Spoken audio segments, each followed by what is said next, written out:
Imagine now that today was your last day on earth. What thoughts would rush through your mind? Nobody on the deathbed ever wished that they worked more hours in the office, or that they scrolled more social media feeds, or that they stayed silent about those things that mattered most. The funny thing about life is that so often so many of us live like we've got unlimited time. But one day, and likely for lots of us sooner, much sooner than we'd think, it runs out. And when it does, the things that haunt people often aren't what you'd expect. Welcome to this week's episode of Success by Design, where we delve into topics that help us become our best versions of ourselves. Now this week, we're looking at the top regrets of the dying and how to use this knowledge in the here and now, so that we can create a better life that is destined for our success. There was a palliative care nurse named Bronnie Ware, and she spent years sitting with people living out their final days. Over a 10-year period, she heard the same regrets repeating over and over.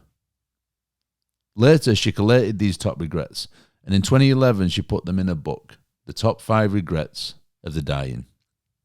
Now, this episode is about those regrets and how to live your life so that they never become yours. So let's get started with the first regret. Regret 1. I wish I'd had the courage to live a life true to myself, not the life others expected of me. This was the most common regret of all. People wake up one day and looking back, they realize they've lived someone else's version of their life. Parents told them what was safe. Teachers told them what was realistic. Society told them what was normal. And quietly, their dreams shrank and died. In Fearless by Design, I write about the graveyard being a treasure trove filled with all these riches. Imagine the power of the business that needs starting, the book that needs writing, the job that needs applying for. We must move and be complicit in the motives of the universe, assist in the plans that God has in store for us, and strive to give our best. The graveyard is a treasure trove. It is filled with riches beyond our comprehension. The greatest stories never told, the wisdom never passed on, the songs never sung, the deep love never given, the book never written, the teacher that never taught, the business never built, the medicine never made, the risk never taken, gone forever, never seen, because of fear, because of what ifs. Now, if you have a gift, a dream, or a vision, you not only owe it to yourself, but to the whole world to set out and do it. If not now, then when? If not you, then who? So many of us allow limiting beliefs to prevent us from living the life that we desire. Oftentimes, through fear of what others may say, if you make a mistake or you don't achieve those lofty goals and dreams, we don't push through. But you won't think about that.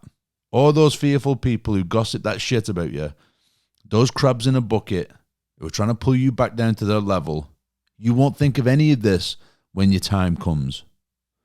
Don't live a life that isn't meant for you just because you're afraid that you might fail. I spoke recently about Jim Carrey telling the tale about how his father hated his job so bad.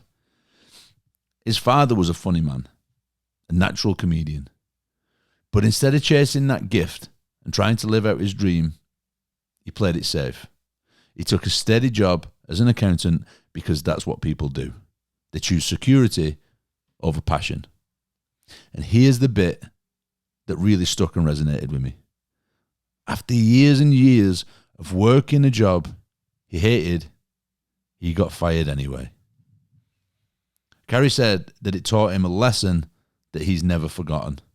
He said you can fail at what you don't want, so you might as well take a chance on what you love. Now, most people think that playing it safe guarantees them comfort, but life doesn't work like that. Don't live a life that you hate, working 40 hours plus at a job that you despise with people you don't like, just to live for the weekend. Having to push that pain and the disappointment of a life half lived, pushing it down and away with booze and drugs, is going to cause you more pain. You think you're working for security and safety, but like Jim Carrey's dad said, that security is never guaranteed anyway. Comfort is rented. Security is always temporary. But regret's forever. That pain of thinking, what if?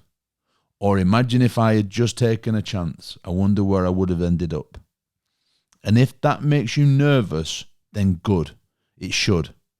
Because that's the thing that means that it means something to you. So remember this. If you don't design your life, someone else will. Regret number 2. I wish I hadn't worked so hard. Now, this regret came from every single man that Bronnie cared for, and from quite a few of the women too. But when I first heard this, it took me back a little bit, because I don't believe there's anything wrong with working hard, as long as it's working for the right things. And I think that this was maybe where I'd misconstrued what they meant, because I don't think they meant they regretted working hard, but they regretted working hard and sacrificing the things that mattered for the things that ultimately didn't matter. Because obsession with work cost them time that they could never get back. Missed moments, missed the kids growing up, missed connections with important people. Many years ago, I was blessed to be able to travel the world and to live in a load of different countries doing what I love, coaching. Then my son was born, and at the time, I was in Brazil. And I realized at that moment that if I keep traveling, doing this that I like doing, I'm going to miss a lot of the important times and moments with my son that I wanted to make sure that I experienced. So I altered my way of life from that point on. I still work really hard. I spent time on building and creating the life that I dreamed of and the businesses that I wanted to own. And I never faltered on building a better version of myself through personal development. So I still worked hard the same as I do today, but I think that the point here is you've got to make sure that you work on yourself consistently to be your best. You work on your goals, you work on your dreams, but you don't do it at the expense of those things that truly matter to you, the things that you may never get to experience more than once. Regret 3. I wish I'd had the courage to express my feelings. I think this regret shows us how important clear and honest communication is. We're all capable of speaking to each other, and yet so many of us are incapable of true communication. Hidden feelings creating resentment for years. People carrying that emotion with them in the pit of their stomachs. Staying quiet just to keep the peace. Biting the tongue to avoid that moment of conflict. And when people bury how they really feel, it creates resentment, bitterness, and isolation. You see, real relationships require open honesty. Real strength requires vulnerability. But for many people, they assume to associate silence with being strong. Push those feelings down, hide them away, be stoic. Stoic with a small s. The stoic that leads to regrets like this. Not Stoicism with a big S, the philosophy that I espouse. Imagine loving someone. Imagine someone being so integral to your life and you don't let them know it. And then at the end of it all, you think back to how much you loved them, respected them, or how grateful that you were for them being in your life. And throughout all of those years, you never told them. And sometimes our egos step in and we think they wouldn't want to know. It's soft. It's embarrassing. But think about this. If you'd helped someone or someone cared deeply for you, whether you knew it or not, wouldn't you like to know? wouldn't it feel nice to hear or to read on a message?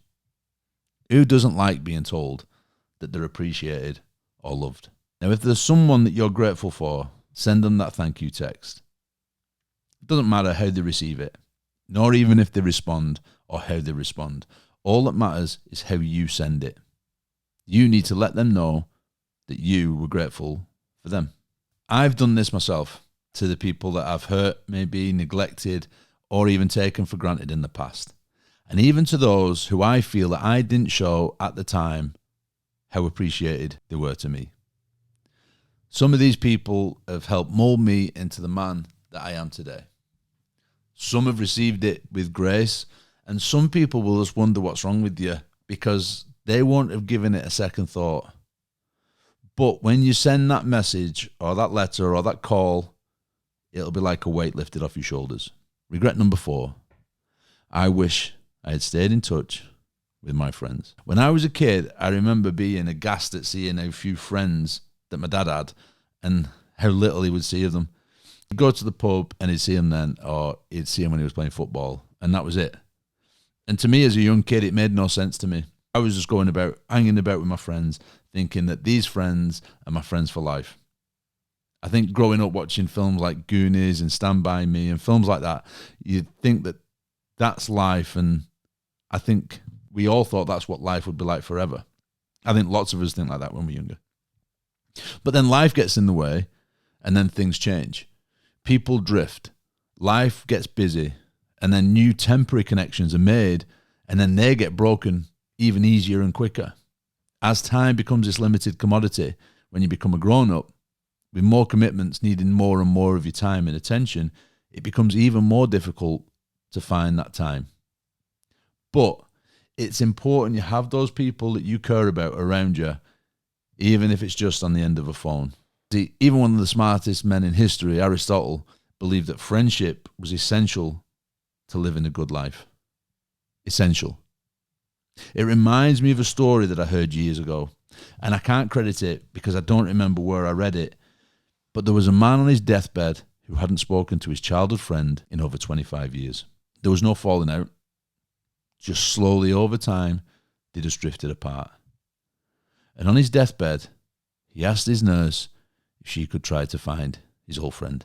Not to say anything profound, but just to say goodbye. A friend showed up, they held hands, cried, said almost nothing. And when he passed away the next morning, the friend said to the nurse, "I would have come years ago if I knew he wanted me to." But no one said anything. And that's the tragedy. Nobody regrets not buying more things. Nobody wishes they'd spent more time online. They just wish they'd laughed more, loved more, stayed close, and stayed connected. Regret number 5. I wish I had let myself be happier. And this is the killer. People realized far too late that happiness isn't something that you chase. It isn't something that's so far away that has things that needs to be met for us to have it. It's something you allow. It's something you create. And it's something that comes from within. But their whole life was spent waiting. I'll be happy when I get the promotion. I'll be happy when I lose this weight.